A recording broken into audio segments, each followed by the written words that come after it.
Estela sindikatuak haurreskolak partzuergorako kudeaketa eredu berri bat aldarrikatzen du.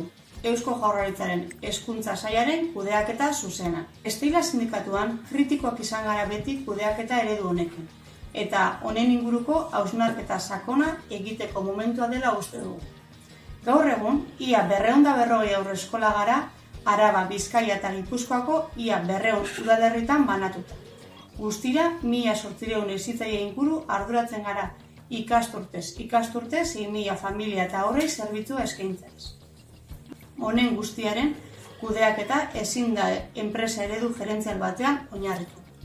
Izan ere, egoera honek prekaritatea eta gardentasun eza ekarri ditu berarekin urte guzti hauetan. Aurrez bitartean, Eusko Jaurlaritzak eta Hezkuntza Sailak haur hezkuntzako lehen ziklo honetan garatzen dituzten politika pribatizatzaileak salatu nahi ditugu. Urtero, 0 eta 3 urte arteko titulartasun pribatua duten zentroei diru laguntza publikoak ematen dizkie, 26 milioitik gora.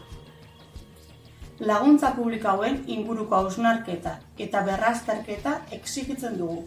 Laguntza horietara bideratzen duten diru kopuruaren herena haurreskola partzuergoko aurrekontua osatzea bideratuko balute, hau doakoa izango litzateke.